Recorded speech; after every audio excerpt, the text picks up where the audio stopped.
बोलती पुस्तके. ज्यांना वाचनाचा नाद त्यांना बोलती पुस्तके घाली साद. आमचं चॅनल सबस्क्राईब करा आणि सबस्क्राईब करायला इतरांनाही सांगा.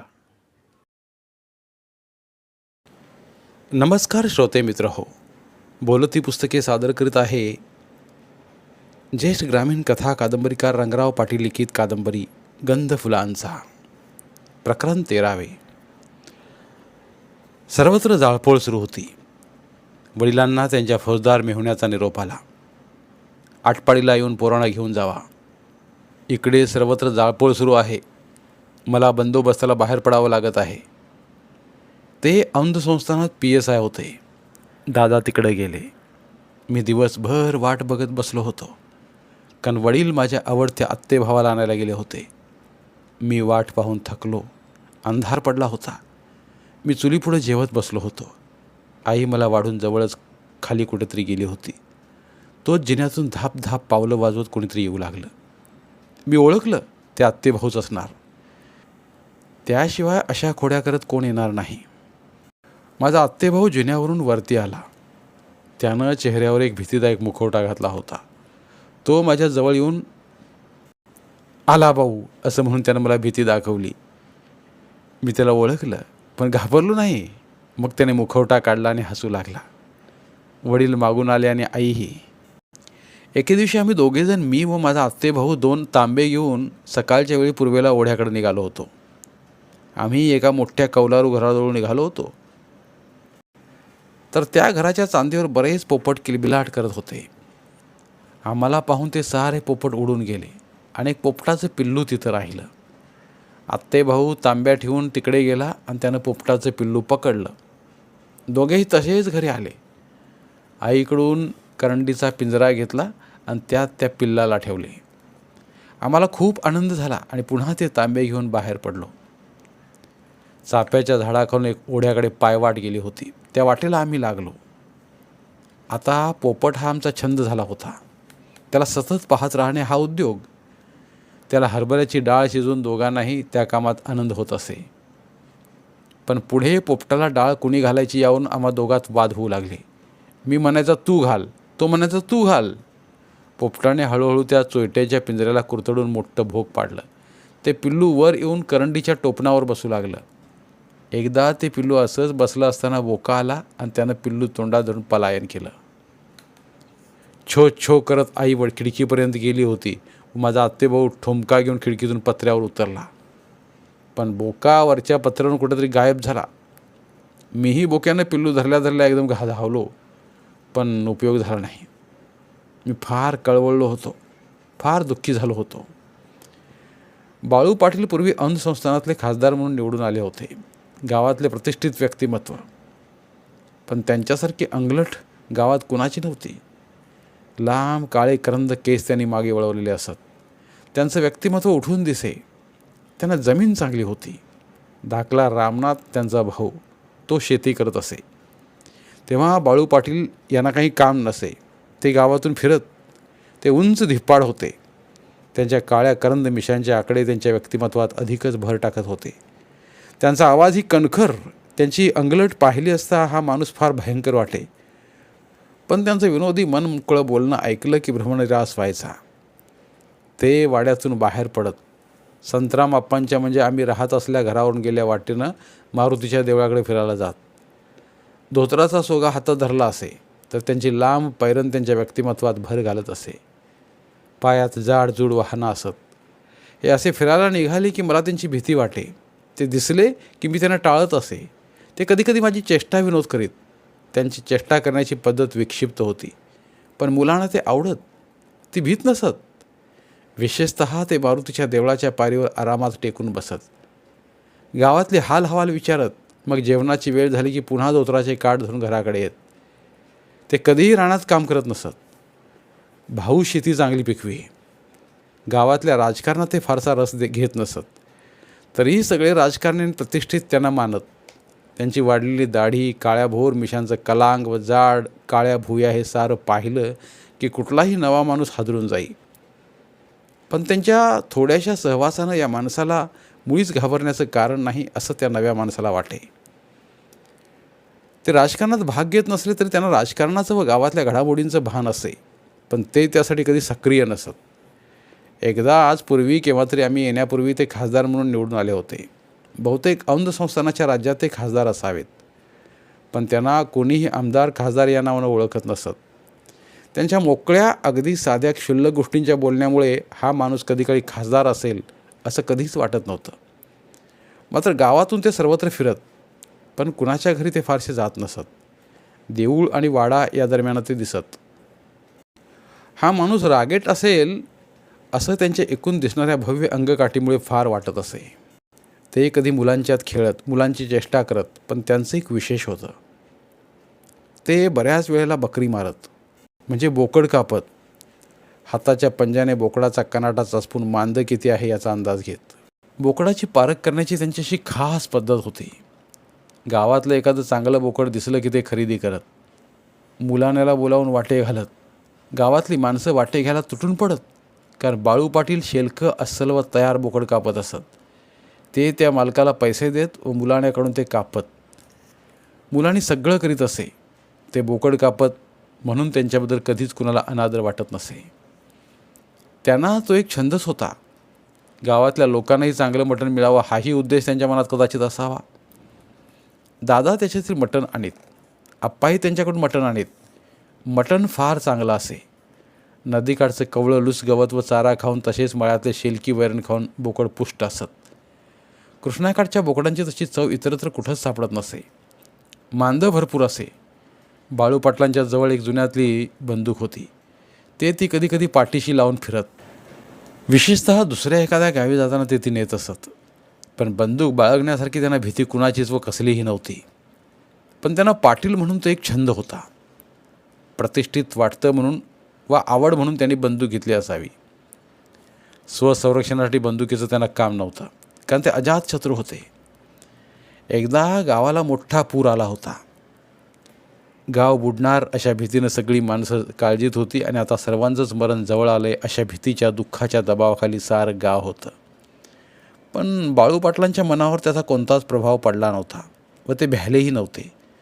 सगळ्यांच्या बरोबर पुरातून वाहून जायचं असं त्याने ठरवलेलं होतं व त्याची त्यांना मुळीच काळजी नव्हती आणि भीतीही वाटत नव्हती. ते साऱ्या गावातनं विनोदी जमती करत फिरत. गावातली शाळा बांधायला आणलेले लाकडाचे ओंडके गावाच्या शेजारीच्या मोकळ्या मैदानात गावकऱ्यांनी कधीतरी आणून टाकले होते. काही गावकरी त्यांची साल काढून चुलीला नेत होते, त्यामुळे लाकडं कोड झालेल्या माणसासारखी दिसत होती. कुठं बाबळीची काळी साल दिसे, तर कुठे साल काढल्यामुळं उघडं पडलं त्या लाकडाचं गोरं अंग दिसे. ती लाकडं तिथं आम्ही आल्यावर कितीतरी वर्षे पडून होती. गावातली माणसं म्हणायची, शाळा बांधायला गावकऱ्यांनी ती रानातनं तोडून आणले आहेत.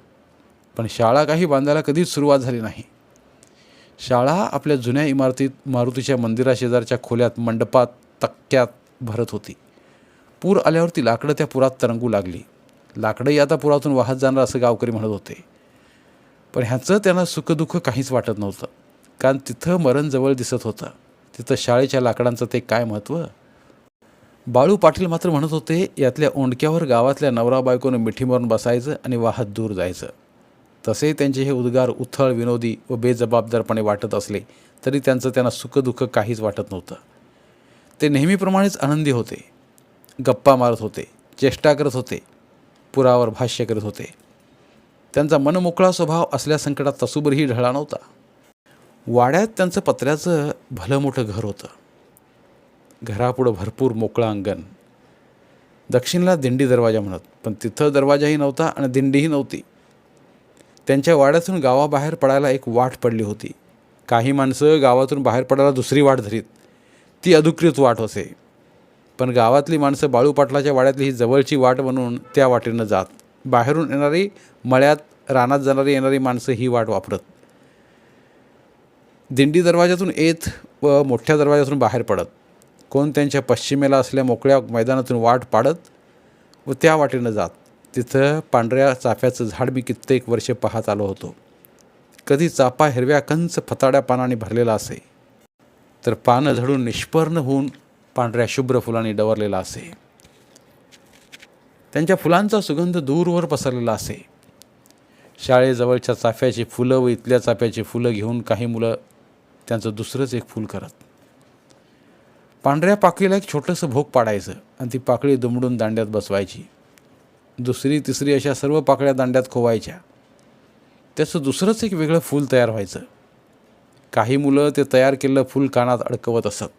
मीही त्या खेळात रमत असे. बाळू पाटलाच्या वाड्यातल्या त्या हिरव्या चाफ्याखालीच एक पर्टिनीचं घर होतं. पर्टीन काळी कुळकुळीत खुजीच जरा गोल अंगाची होती.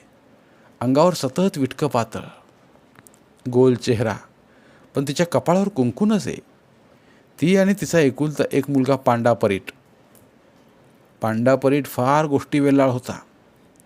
आम्ही पोरं एकत्र जमलो की तो गोष्टी सांगे. त्या राजा राणीच्या असत. गोष्टी भरपूर लांबलचक असत.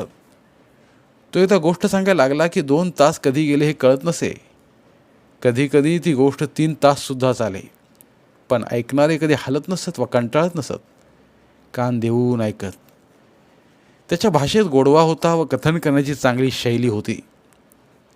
तो काही जास्त वयाचा नव्हता. माझा वर्गमित्रच, म्हणजे 12-13 वय असावं त्याचं. त्यानं एकदा अशीच गोष्ट सांगितली होती. एक सुंदर तरुणाबांड राजपुत्र वेश्यागमनासाठी एका सुंदर वेश्येकडे निघाला होता. तिथं दारात एक गाय होती. त्या गायीच्या शेपटावर त्याचा पाय पडला व ती गाय त्याला म्हणाली, "अरे, तू ज्या वेश्येकडे म्हणून निघाला आहेस ती तुझी आई आहे." कुठल्या तरी कारणाने त्याची आई वेश्या झाली होती, पण हे त्या राजपुत्राला माहीत नव्हते. तेव्हा राजपुत्र चरकला व मागं फिरला. ही गोष्ट आमच्या चांगलीच लक्षात राहिली होती. अशा विचित्र आणि रंजक गोष्टी त्याच्याकडे असत. पुढे कितीतरी वर्षांनी मी त्या गावी काहीतरी निमित्ताने गेलो. तेव्हा माझ्या पूर्वीच्या बालमित्रांनी तो फ्लूच्या साथीत वारल्याचं सांगितलं. तेव्हा मी फार हळहळलो. त्याचवेळी मला त्याची आई पण दिसली. पण पुत्र मरणाचं विसरून कसं तरी उरलं जीवन ती जगत होती. पुत्र मरणाचं सावट तिच्या चेहऱ्यावर नव्हतं. उरलेलं जीवन कसं जगायचं याच चिंतेत ती मला दिसली. मला तिच्याबद्दल उगीचच सहानुभूती वाटली. तिनंही माझ्याकडं पाहिलं, ते आपल्या पुत्राचा एक जीवलग मित्र म्हणून. तिच्या चेहऱ्यावर हे मला दिसलं होतं, पण मी काहीच बोलू शकलो नाही. बाळू पाटलाच्या वाड्यातल्या वाटेनं मी आप्पांच्या घरमालकांच्या मळ्याकडे नेहमी जात असे. दादाही जायचा. त्याच्या आई, आप्पा, मुली त्याच वाटेनं मळ्यात छपराकडे जात असत. सारं रान पाणस्थळ होतं. त्याला ते मळा कधीच म्हणत नसत. मी बऱ्याच वेळा शाळा सुटल्यावर दादांच्या बरोबर तिकडे मळ्याकडे जात असे. कधी एकटाच जाई. मला ते रान, छप्पर, म्हैशी, बैल आवडत असत. छपरापुढून एक ओढा झुळझुळत असे. ओढा अरुंद होता व थोडा खोलही. त्याला सारखं पाणी असे. कॅनॉलचं पाणी माणसं आपल्या रानात सोडत. कधी जास्त झालेलं पाणी ते ओढ्याला सोडत. त्यामुळं ओढा नेहमी भरून वाही. एरवी मात्र त्याचं पाणी स्वच्छ असे. आप्पांच्या छपराच्या पश्चिमेला मात्र त्या ओढ्यातून एक वाट गेली होती. गावकरी ती वाट वापरत आणि ओढ्याच्या पलीकडे जात. त्या वाटेवरचं पाणी आरशासारखं निव्वळ संख असे. ते झुळझुळ करणारे पाणी मला फार आवडे. त्या वाटेनं आप्पांच्या रानात मी अनेक वेळा जाई. ओढ्याला कमी पाणी असलं की छपराच्या समोरूनच आप्पांच्या मळ्याकडे मी पलीकडे जाई. आप्पांचा मळा मला फार आवडे. बांधावरची झाडं आवडत. बोरी बाबळी झुलताना पाहिली की मन त्यात रमत असे. बाबळीच्या झाडाची साल काढून ठेवत असू व मग काही दिवसांनी तिथला डिंक गोळा करत असू. पांढरा तांबडा असा तो डिंक खडे आम्ही आवडीने गोळत करत असू. पुस्तके डिंकवण्यासाठी तो डिंक आम्ही पाण्यात भिजत घालत असू. कधी त्यातला खडा दाताखाली धरीत असू. मला असा डिंक फार आवडे.